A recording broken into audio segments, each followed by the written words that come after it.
नमस्कार, फाइटर समाचार में आपका स्वागत है। पेश आज 7 फरवरी सोमवार दोपहर 2 बजे राजस्थान की खास खबरें। राजस्थान में रविवार को कोरोना के 4,509 नए संक्रमित मिले हैं। मौत के आंकड़े में बड़ी गिरावट हुई। रविवार को राज्य में 7 लोगों की कोरोना से मौत हुई, वहीं 9,752 मरीज रिकवर हुए हैं। इसी के साथ एक्टिव केसों की संख्या 45,893 पर पहुंच गई है। जयपुर में 4 कोरोना संक्रमितों की मौत हुई है। वहीं झुंझुनू, जोधपुर व सीकर में एक मरीज की मौत रिकॉर्ड की गई है। जयपुर में 803 संक्रमित मिले हैं। जोधपुर में 365 नए संक्रमित मिले हैं। अजमेर में 214, अलवर में 245, बांसवाड़ा में 130, बारा में 78, बाड़मेर में 45, भरतपुर में 99, भीलवाड़ा में 129, बीकानेर में 97, बूंदी में 43, चित्तौड़गढ़ में 112, चूरू में 84, दौसा में 26, धौलपुर में 40, डूंगरपुर में 79, श्रीगंगानगर में 217, हनुमानगढ़ में 60, जयपुर में 803, जैसलमेर में 87, जालोर में 29, झालावाड़ में 69, झुंझुनू में 131, जोधपुर में 365, करौली में 43, कोटा में 163, नागौर में 160, पाली में 102, प्रतापगढ़ में 83, राजसमंद में 208, सवाईमाधोपुर में 80, सीकर में 117, सिरोही में 72, टोंक में 21, उदयपुर में 278 नए कोविड पॉजिटिव मरीज मिले हैं।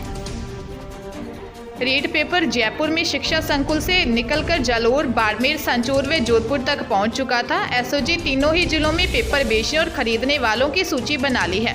माना जा रहा है कि सबसे ज्यादा रीड पेपर यहीं पर पहुंचा था, इसलिए जालोर, बाड़मेर व जोधपुर के परीक्षार्थियों पर तलवार लटक सकती है। इन 3 जिलों को पेपर लीक का मुख्य केंद्र मानते हुए पेपर कैंसिल हो सकता है।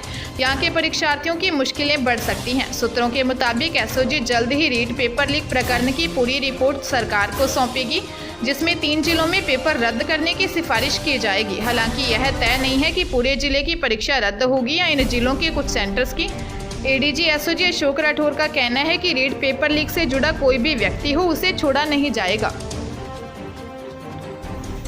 बाड़मेर जिले के चौटन थाना क्षेत्र में प्राइवेट क्लिनिक पर एक महिला को गलत इंजेक्शन लगाते से उसकी मौत का मामला सामने आया है। परिजनों का आरोप है कि महिला सामान्य बीमारी थी, इलाज के लिए नीम हकीम के पास गई और गलत इंजेक्शन लगाने से उसकी मौत हो गई। परिजनों के विरोध के बाद नीम हकीम वहां से फरार हो गया। पुलिस और स्वास्थ्य विभाग की टीम ने प्राइवेट क्लिनिक को सीज कर लिया है। मिली जानकारी के मुताबिक चौटन कस्बे में बंगाली क्लिनिक नाम से संचालित हो रहा था। कोठे का तला घोनिया निवासी सुगनी देवी उपचार के लिए बंगाली क्लिनिक पहुंची। वहां पर नीम हकीम रविंद्रनाथ सरकार ने एक इंजेक्शन लगाया तो महिला की मौत हो गई। मौत के बाद क्लिनिक संचालक नीम हकीम मौके से फरार हो गया। चूरू जिले की कोतवाली थाना पुलिस ने चिटफंड कंपनी खोलकर सैकड़ों लोगों की करोड़ों रुपए की ठगी के मामले में गिरोह के सरगना को गिरफ्तार किया है। पुलिस ने बताया कि ठग गिरोह के सरगना संजय गुजर निवासी उत्तर प्रदेश को प्रोडक्शन वारंट पर गिरफ्तार किया है। साल 2019 में कोतवाली थाने में गर्वित इनोवेटिव बाइक बोट कंपनी के नामजद आरोपियों के खिलाफ 2 मामले दर्ज करवाए थे। यूपी निवासी संजय गुजर, सचिन और पवन तीनों भाई हैं। इसमें मास्टरमाइंड संजय ने साल 2010 में गर्वित इनोवेटिव प्रमोटर्स लिमिटेड नाम से कंपनी बनाई। इस कंपनी ने बाद में बाइक बोट नाम से स्टार्टअप शुरू किया। कम समय में मोटे मुनाफे के चक्कर में लोग इनके जाल में फंसते रहे। लोगों ने जब रुपए वापस मांगे तो आरोपियों ने कंपनी को घाटे में बताकर लौटाने से इनकार कर दिया। नीट यूजी की काउंसलिंग में हुई देरी का असर अब मेडिकल कॉलेजों के नए सेशन पर पड़ेगा। Under graduate medical education board ने साल 2022 में एमबीबीएस में एडमिशन लेने वाले 2021 बैच के स्टूडेंट्स की छुट्टियां ही कम कर दी हैं। वही एमबीबीएस का पूरा कोर्स 54 की जगह अब 53 महीने का होगा। हालांकि इंटर्नशिप की अवधि 1 साल की रखी गई है। एनएमसी के अनुसार फर्स्ट ईयर का सेशन 14 फरवरी से शुरू होगा।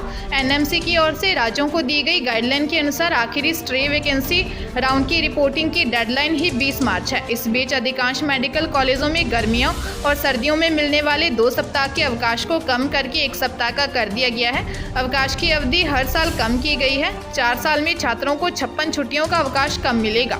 वहीं छात्रों पर कम अवधि में कोर्स पूरा करने का भी अतिरिक्त दबाव रहेगा। भारत पाक से लगती सीमा पर एसओजी, पुलिस और बीएसएफ को 14 किलो 740 ग्राम हेरोइन मिली है। एसओजी की टीम पंजाब तस्कर कमलजीत को सीन रिक्रिएट के लिए बाड़मेर के पाशला सरहद में बॉर्डर तारबंदी के पास से धोरों में पैदल ले जा रही थी। इस दौरान बॉर्डर तारबंदी से कुछ ही दूरी पर एक खेत में हेरोइन के एक कट्टे में झाड़ियों में दबी हुई मिली।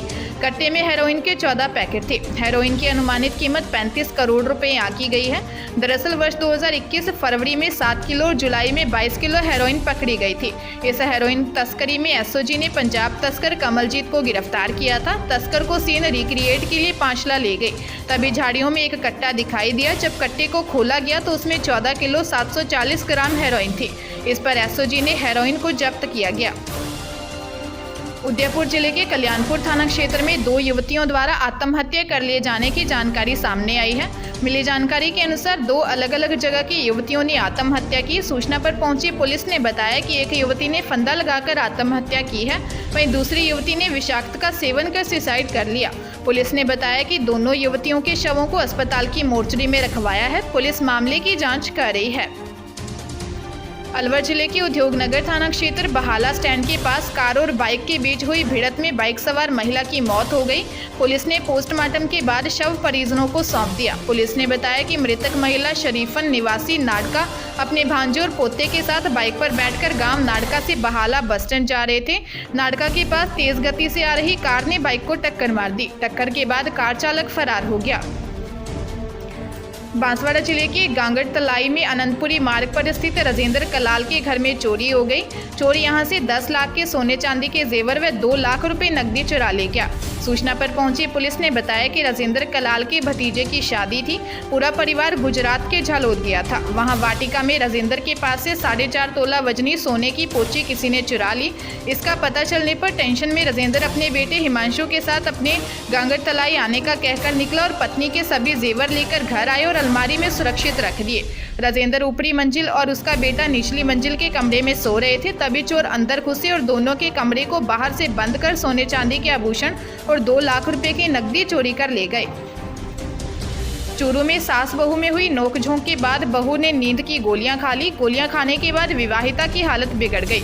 तबीयत बिगड़ने पर परिजनों ने उसे अस्पताल में भर्ती करवाया। यहां इलाज के बाद महिला का हालत स्थिर है। मिली जानकारी के अनुसार सीताराम निवासी छाजूसर ने बताया कि उसकी मां और पत्नी माया में किसी बात को लेकर नोकझोंक हो गई। इसके बाद उसकी पत्नी अपने कमरे में चली गई और वहां रखी नींद की गोलियां खा ली। इसके बाद उसकी तबीयत बिगड़ गई। सीताराम ने बताया कि उसकी शादी 10 साल पहले हुई थी और 2 बेटियां हैं। सूचना पर पुलिस मौके पर पहुंची और घटना की जानकारी ली। फिलहाल पुलिस थाने में कोई मामला दर्ज नहीं हुआ है।